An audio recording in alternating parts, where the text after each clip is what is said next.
রাধে রাধে আমার সকল প্রিয় পরিবার এবং প্রিয় বন্ধুরা। পূর্ব মেদিনীপুর জেলার ছোট্ট একটি গ্রাম থেকে আমি মানসী। আর দেখো বন্ধুরা, এই যে চান টান একেবারে করে নিয়েছি। সকালবেলা কোনো কাজ তোমাদেরকে আর দেখানো হলো না। আসলে কি বলতো, ঘুম থেকে উঠেই দেখি পিট পিট করে বৃষ্টি শুরু হয়ে গিয়েছে। আর ওই যে আগের দিনে বলেছিলাম না, এতটাই গরম, হয়তো সরস্বতী পুজোর সময় কোনো শীত পড়তে পারে। তো আজকে কিন্তু দেখো ফাইনালি আমার মুখের কথাটাই বেরিয়ে গেল, মানে বৃষ্টি পিট পিট করে বৃষ্টি শুরু হয়ে গেছে বাইরে। আর যার কারণে কিনা আর ফোনে চার্জও ছিল না, তোমাদের সামনে সব অফ ক্যামেরাতেই কাজ করে নিয়েছি। তো চলো এখন থেকেই তোমাদেরকে সাথে নিয়ে আজকের আমি ব্লগটা শুরু করছি। আর তোমরা পাশে থেকো আর সুন্দর সুন্দর কমেন্ট করে জানিও। বন্ধুরা, তোমরা যে যেখান থেকেই আমার ভিডিওটা দেখছো, আশা করি খুব ভালো আছে। তোমাদের ভালোবাসা এবং আশীর্বাদে কিন্তু আমি বেশ ভালো আছি। ফিরে এসেছি নতুন একটা দিনে নতুন একটা ভিডিও নিয়ে। আর এখন থেকেই তোমাদেরকে সাথে নিয়েই আমি কিন্তু আমার নতুন একটা ভিডিও শুরু করলাম। আমার এমজে ফ্যামিলিতে তোমাদেরকে সকলকে জানাই অনেক অনেক শুভেচ্ছা এবং অনেক অনেক ভালোবাসা। আর ভিডিওটা যদি তোমাদের কোনো অংশে একটুও ভালো লেগে থাকে তাহলে একটা লাইক এবং একটা কমেন্ট করে দিও। আর এই যে দেখো, বলেছিলাম না ওয়েদারটা কেমন দেখাবো, ওই যে দেখো চারিপাশটা যেন মেঘলা মেঘাচ্ছন্ন হয়ে আছে। আর এতটাই জানো তো, মানে কি বলবো, যে কি ধুলো বৃষ্টি বলে না, উড়ো উড়ো বৃষ্টি, সেই বৃষ্টিগুলো যেন পড়তেছিল। আর চারিপাশটা যেন স্যাঁতস্যাঁতা ভিজে, আর দেখো মেঘলা মেঘলা হয়েই গিয়েছে। আর ওইদিকে আবার কুয়াশা, হালকা হালকা কুয়াশাও দেখা দিচ্ছিল। তো বেলার দিকে কিন্তু হালকা হালকা কুয়াশাটা উড়ে গিয়েছিল, আর বলতে পারো মেঘটাও কিন্তু কেটে গিয়েছিল। তো এখন যেহেতু ভয়েসটা দিচ্ছি মানে অনেকটা সময় পরে। আর এই দিকে দেখো বন্ধুরা, ওই যে বকুল গাছটা, আমাদের পুরোনো দিনের বকুল গাছ, দেখো ভীষণ মোটা গোড়াটা। আর ওই একটা ফ্যাংড়া থেকেই কিন্তু অনেক বড় একটা মানে ছাউনি তৈরি হয়ে গিয়েছে। আর এতটাই বড় জানো তো, আমাদের ঘরের ঠিক সামনেই এই গাছটা। আর অনেক দিনে, প্রায় 40-50 বছর পুরনো গাছ, হয়তো আরও বেশি হবে, আমার ঠিক ধারণাটা ঠিক নেই, আমি হয়তো না জেনেও কথাটা বলছি। আর এই দেখো এতটুকু একটা সরু ডাল দিয়েই কিন্তু এত বড় আচ্ছন্নই কিন্তু ভরে গিয়েছে। তো এই যে বকুল গাছ, আগে আগে নাকি ফল হতো না, তো এখন এখন কিন্তু দেখা যায় বকুল ফলও হয়ে থাকে। আর বকুল ফুল তো হয়েই থাকে চারিপাশে, কিন্তু আমাদের বকুল ফুলে সিজনে কিন্তু হয়েও যায়। আর এতটাই মানে মোটাটা গোড়া, আর এটা না আমাদের প্রতিষ্ঠিতা গাছ। আর যার কারণে কিন্তু এই গাছকে কিন্তু কেটে ফেলা যায় না। আর এতে কিন্তু পুজোও করা হয়, পার্বণ করা হয়। আর আমাদের একটা মাহাত্ম্য আছে, এই যে বকুল, বট, অশ্বত্থ, বেল, এগুলো কিন্তু মাহাত্ম্য একটা থেকেই থাকে। আর আমাদের যেহেতু বৈষ্ণব সম্প্রদায় পরিবার, তো যার কারণে এই সব গাছের কিন্তু মহিমা আছে। আর ওইদিকে দেখো বন্ধুরা, রাস্তাঘাটটাও কীরকম ভিজে গিয়েছে। আর ওই যে লাল মোরাম দিয়েছে জানো তো, মানে এতটাই বাড়ি ঘর ধরে লাল হয়ে যাচ্ছে, মানে হাঁটা চলা যাচ্ছে না। আর জুতো ছাড়া তো চলাই যাচ্ছে না। তো দেখো বন্ধুরা, এই যে চলে এসেছি, এখন আমি কিন্তু একটু চা বসিয়ে দিয়েছি। আর ওইদিকে না কিছুটা আলু ভেজে নিয়েছি। ওই যে আগের দিনের ভিডিওতে দেখিয়েছিলাম যে রাত্রে কিছুটা মুড়ি খেয়ে শুয়ে পড়েছিলাম। আর 11টার সময় জানো তো বন্ধুরা, এতটাই খিদে পেয়েছিল, আর ওঠে আর মানে খাওয়ার মানসিকতাই ছিল না, বলো তো ইচ্ছেই ছিল না। আর কি জানো তো, একবার মুড়ি খেলে আর যেন মুড়ি খাওয়া যায় না। আর রুটি হলো, বিশেষ করে একটা দুটো রুটি হয়তো খাওয়াই যেত, কিন্তু রুটি তো ছিল না, যার কারণে খেতেই পারলাম না। আর ওইদিকে ভীষণ তাড়াতাড়ি খিদে পেয়েছে, ওইদিকে চাটা বসিয়ে দিয়ে একটা আলুও ভেজে নিলাম। আর আলু ভাজা দিয়ে মুড়ি খেয়ে নিয়েছি। তারপরে কিন্তু চাটাও হয়েও গিয়েছে, একসঙ্গে খাওয়া দাওয়াটা করে নিয়েছি। আর তারপরে জানো তো, ওই যে আগের দিনের সকালবেলা আমার যে যাকে বলেছিলাম গলা রুটি বানিয়েছিল, তো এখন কিন্তু সে কিন্তু একই কারবারটি করে ফেলেছে। তো ভাবলাম যে ও যখন অতটা ঠিক পারছে না, আমি একটু বসেই পড়ি, ওদেরকে একটু তৈরি করে দিই। আর ওইদিকে দেখো আমার কিন্তু কড়াইটা নিয়ে গিয়েছে, বলো তোমার কড়াইটা নাকি খুব সুন্দর করে হয়। তো যাই হোক, আমি কিন্তু আমার কড়াইতে নিয়ে গিয়ে ওদের কিন্তু জল রুটিটা বানিয়ে দিতে চলে এসেছিলাম। একবার খাবারটা, লোভনীয় খাবার পেয়ে গেলে কে আর ছাড়ে বলো, পরের দিন তো কিন্তু সেই লোভটা থেকেই গেলে কিন্তু নিজে থেকেও কিন্তু তাড়না দিয়ে করে নিতে পারে। তো যেহেতু কোনো দিনই করে নিয়ে, আমারই লতায় কিন্তু একদিন করেছিল, যেহেতু খেয়েও ভালো লাগছিল, তো যার কারণে সেই লোভটা কিন্তু আজকে আর সামলাতে না পেরে নিজে থেকেই তৈরি করতে বসে গিয়েছিল। তো তার সঙ্গে সঙ্গে আমিও আবার এসে একটু হেল্পও করে দিলাম। আর জানো তো, আজকে শনিবার, বাড়িতেই আছি, কারণ ফিল্ডে কিছুটা কাজ থাকলেও মানে বাড়ি থেকেও করা যায়। তো আমাদের এন্ট্রিটা এখন বাড়ি থেকে করছি, তো যার কারণে ভাবলাম যে না, যখন তাড়া নেই রান্নাবান্নার, একটু আমি হেল্প করে দিই ওকে, ওই ভেবে কিন্তু আমি হেল্প করতে বসে পড়েছি।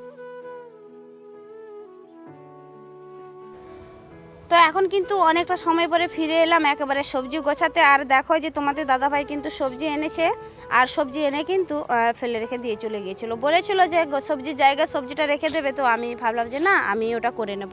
আমি যখন আমার হাতে অনেকটা সময় আছে তো আমি এই কাজগুলো করে নিতে পারবো। এই ভেবে ভেবে দেখো আগের দিনের যে সকল সবজি ছিল সেগুলোকে আগে বের করে রাখলাম। তো আজকে টাটকা টাটকা সবজি, তো এই সবজিগুলোকে আবার আমি জায়গার মতো ভরে নিচ্ছি। আর এই যে মটরশুঁটিটা দেখতে পাচ্ছ, জানো তো বন্ধুরা, যেই দিন মটরশুঁটিটা আনবে তো সেই দিনই কেবলমাত্র খেতে খুব মিষ্টি মিষ্টি স্বাদ লাগে। তো আমি কিন্তু সেইভাবে খেয়েও থাকি। তো একদিন যদি পেরিয়ে যায় পরের দিন কিন্তু এই মটরশুঁটিটা আর খেতে ভালো লাগে না। তো এই ভেবে দেখো রেখেও দিয়েছিলাম। আর ওইদিকে দেখো শাকটা কিন্তু আমার একজন যা দিয়েছিল, আর আমি কিন্তু খুব যত্ন সহকারে শাকটা রান্নাও আজকে করেছিলাম কিছুটা, আর কিছুটা কিন্তু আবার রেখেও দিয়েছি।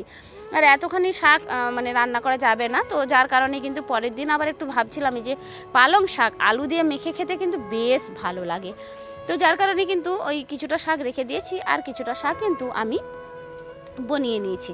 আর ওই যে আলু বেগুন দিয়ে কিন্তু বড়ি টড়ি দিয়ে শাক রান্না করলে কিন্তু ভীষণ ভালো লাগে। আর এই যে কোনো কিছু তো তাড়াহুড়োর সময় কিন্তু শাকটা রান্না করতে যেমনই ভালো লাগে না, আর তেমন সময় যায়, জানো তো শাক বাছতে একটু সময় যায়। আর বন্ধুরা জানো তো, তোমরা যারা শাক বাছো তা তোমরা একটু কমেন্ট করে জানো তো যে আমি দিদিভাই ঠিক বললো না ভুল বললো, যে শাক বাছতে সময় যায় না। আর শাকটাতে পোকামাকড় থাকে, লেগেই থাকে। তো যার কারণে কিন্তু এই শাকগুলোকে কিন্তু একটু সুন্দরভাবে বেছে বুছে রান্না করতে হয়, আর এতে কিন্তু অনেকটাই সময় যায়। আর ওইদিকে দেখো সবজি টবজি বানানোর পরে না সবজির খোসাগুলোকে আমি কোনো দিনই কোথাও ফেলে না, আমি কিন্তু চিকচিকার মধ্যে ভরে রেখে দিই। কারণ ওই যে আমাদের টুকিটাকি গাছ থাকলে গাছের গোড়ার মধ্যে দিতে হয়। আর যার কারণে আমি কিন্তু এখানে ওখানে অপচয় করি না, আমি কিন্তু প্রয়োজনীয় কাজে লাগাই। তো এটা কিন্তু আমার মানে ছোটোবেলা থেকেই বলতে পারো, আর এটা আমার অভ্যাসও বলতে পারো। আমি কিন্তু কোনো জিনিস এভাবে কোনো কিছুতেই অপচয় করি না। তো যাই হোক, ওইদিকে কিন্তু সবজি টবজি বনি নিয়ে এখন কিন্তু চলে যাচ্ছি আমি কিন্তু রান্নাঘরে। ওরা ওইদিকে দেখো ওয়েদারটা মেঘলার জন্য না রাস্তাঘাটগুলো কিন্তু ভীষণ ভালো লাগছে, আর স্যাঁতস্যাঁতা ভাব লাগছে। বসে পড়েছি এই যে উনানটা ধরি দিয়ে। আর আজকে কিন্তু তাড়া নেই, যেহেতু ধীরে সুস্থে রান্নাটা হবে, যার কারণে কিন্তু কোনো অসুবিধা নেই যে এতটাই তাড়াহুড়ো করে যে আমাকে রান্না করতে হবে, একদমই না।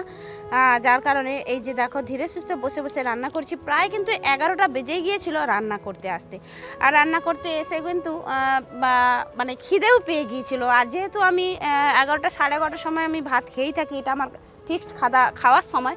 তো যখন 11টার সময় এসেছিলাম ভীষণ খিদে পেয়েছিল। মাঝে কিন্তু আবার রান্না করতে করতে কী করেছিলাম বলো তো, একটু ছাতু মানে ছোলার ছাতু কেনা আছে, ওইটাকে গুলিয়েও আবার একটু খেয়ে নিয়েছিলাম। তো যাই হোক, ওইদিকে দেখো শাকটা রান্না করব বলে আলু বেগুন আর ওই যে বিনস দিয়েছিলাম ওইগুলো একটু নাড়াচাড়া করে এখন কিন্তু শাকটা তুলে দিলাম। আর ওই যে শাকটাকে অনেকক্ষণ ধরে কিন্তু জলটা ধরিয়ে রেখেছিলাম, তো তা সত্ত্বেও কিন্তু জল অনেকটাই ঝরে গিয়েছিলো, আর আমাকে কিন্তু এক্সট্রা কোনো কিছুতেই জল দিতে হলো না। আর এভাবেই কিন্তু মাখো মাখো করে শাক রান্নাও করেছিলাম, আর খেতেও কিন্তু বেশ ভালো লেগেছিলো। আর ওইদিকে ভাতের হাঁড়িটা ফুটে গিয়েছে, আমার কিন্তু শাকটা রান্নাও হয়ে গিয়েছে। আর ওইদিকে কিন্তু শিম রান্নাও করে নিয়েছিলাম, আর একটু মাছের টকও করেছি। তো যাই হোক দেখো উনুনটাও কিন্তু বেশ সুন্দরভাবে জ্বলে যাচ্ছে। আর এই যে উনুনে না উনানটা যদি জ্বালার পরে বেশ আগুন থাকে, আমার যে কোনো সেদ্ধ বসিয়ে দিতে ভালো লাগে, হয় ছোলা নয় ডাল, এসব সেদ্ধ সিদ্ধি না করে নিতে যেন ভালো লাগে। তো কিছুই নেই, যেহেতু ডাল আজকে করবো না, তো ডাল আজকে বসাবোও না, তো একটু অপচয় করেই ফেললাম আজকে আগুনটা। আবার তোমরা আবার হাসাহাসি করো না যে দিদিভাই এমন কি কিটানি গো। না গো, জানো তো বন্ধুরা, আমি কিন্তু এইসবের দিক থেকে আমি আবার ভীষণ কিটানি। আমি কিন্তু অন্য কোনো জিনিসে খাওয়ার দিক থেকে বলো বা পয়সা খরচের দিক থেকে কিন্তু মানে আমি কিটানি করি না। আর এই যে আগুনটাকে বিশেষ করে কি জানি কিসের মায়া এত আগুনের প্রতি আমার, আর এতটাই গুরুত্ব দিয়ে ভাবি। তো যাই হোক, ওইদিকে রান্নাবান্নাটা আমার কমপ্লিট হয়ে গেল। আর ওইদিকে দেখো মাছটা কিন্তু শিকাতে তুলে দিয়ে কিন্তু আমি চারিপাশটা পরিষ্কার পরিচ্ছন্ন করে কিন্তু এখন ঝাড় দিয়ে লাতাটাও দিয়ে দেবো। শখ কিন্তু শুধু কাজ আর কাজ, বাড়িতে থাকলে কাজ খাওয়া এছাড়া আর কিছুই নেই। আর জানো তো প্রত্যেক দিন যে ভাত খেয়ে আমি বাড়ির বাইরে বেরিয়ে যাই, ওখানে কিন্তু আমার হজম হয়ে যায়। আর যেই দিন জানো তো বাড়িতেই থাকি সেদিন যেন আমার কোনো পেটের ভাতই হজম হচ্ছে না, মানে হাঁটাচলা কম হয়ে যাচ্ছে। তো যার কারণে কিন্তু খিদে ভাবটাও থাকে না, আর বলতে পারো দেরি করেই খাওয়া হয়। আর তোমাদের দাদাভাই এলে একসঙ্গেই খাওয়া হয়। আর যেদিন বাড়িতে আমি থাকি ও কিন্তু একটু কাজ টাজগুলো করেও নেয়, আর একসঙ্গে খাওয়ার জন্য আমি কিন্তু ওয়েট করি। আর বেশিরভাগ দিনই তো আমি একা আলাদা করে খেয়ে যাই, আর বাড়িতে থাকলে যেন মনে হয় একদিন একসঙ্গেই খাই। তাহলে ডিউটি যাওয়ার সময় আমরা প্রত্যেক দিনই ওকে ফোন করে ডেকে নিই যে খাওয়ার জন্য। যেদিন পারে আসে আমার সঙ্গে খায়, আর যেদিন পারে আমি কিন্তু একা একা খেয়ে নিই। এতে কিন্তু আমাদের কোনো সমস্যা নেই। তো যাই হোক, তোমাদের দাদাভাই কিন্তু সবসময়ের জন্য এটা বলে থাকে যে তোমার যখন সময় হবে তুমি খেয়ে নেবে। আর আজকেও কিন্তু ঠিক তাই, আমিও কিন্তু বসেছিলাম। তোমাদের দাদাভাই যখন 2টোর সময় এসেছিলো, এই 2টোর সময় ভাত খেয়েছিলাম।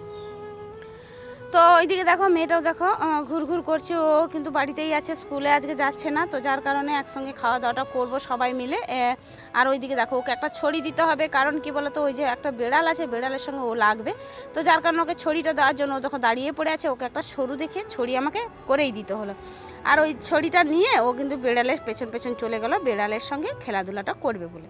আর ওইদিকে দেখো আমি কিন্তু সব কিছুটা মানে কাজ পাট সেরে কিছুটা সময় না ঘরের কাজও করে নিয়েছিলাম, সেটা অফ ক্যামেরাতে করেছিলাম। আর এখন বাজে ঘড়ির কাঁটা 3টে, জানো তো। এই খাওয়া দাওয়া মিটিয়ে আমি উঠলাম, উঠে কিন্তু এই যে বাসনপত্র নিয়ে এখন পুকুরেই চলে এসেছি আর বাসনপত্রটা ধুয়ে নেওয়ার জন্যে।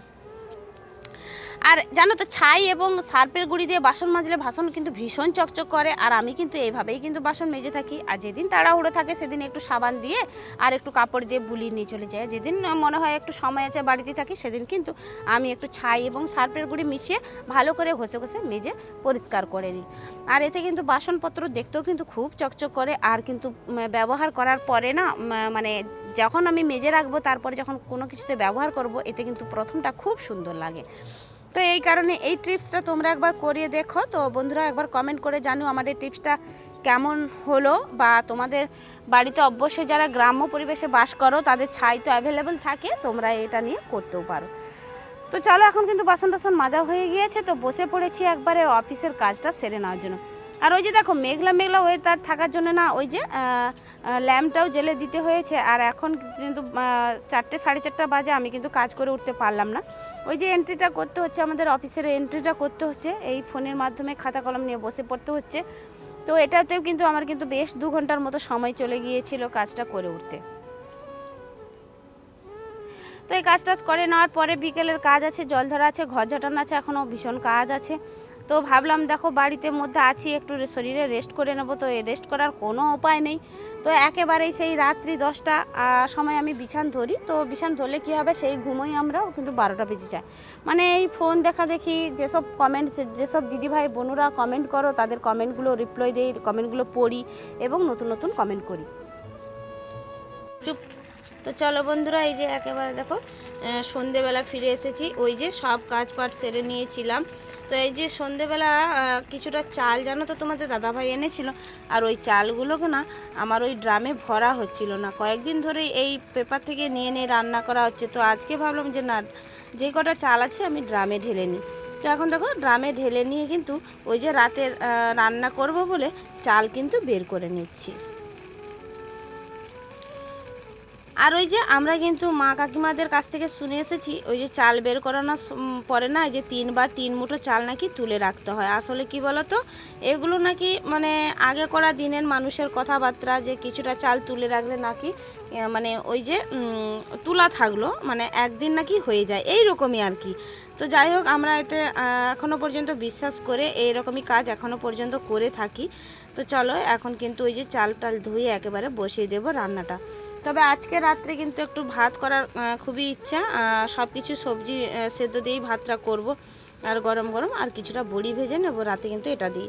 আর সকালে কিন্তু কিছুটা সবজি আছে, ওইটা দিয়েও কিন্তু খাওয়া হয়ে যাবে। তো দেখো আমি কিন্তু ফাইনালি রান্নাঘরেই চলে এসেছি, কারণ ওই যে উনুনে রান্না করতে আমি সবসময় তোমাদেরকে বলি আমার কিন্তু উনুনে রান্না করতে খুবই ভালো লাগে। আর তাছাড়া কি বলো তো, জ্বালানির তো আছে। তো ওইদিকে দেখো আমি কিন্তু গুনগুন করে গান গাইছি, ওইদিকে ফোনে কিন্তু গানটা চালিয়ে দিয়েছি, আর আমি কিন্তু কাজগুলো করে নিচ্ছি। আর ওই যে চলো বন্ধুরা, আর ভিডিওটা কোনো বেশি বড় করতে চাই না, এখানে আমি সমাপ্ত রাখতে চাচ্ছি। ফিরে আসছি নতুন একটা দিনে নতুন একটা ভিডিও নিয়ে। ততক্ষণ তোমরা সুস্থ থেকো, ভালো থেকো, এবং এইভাবে আমার পাশে থেকে সুন্দর সুন্দর কমেন্ট করো।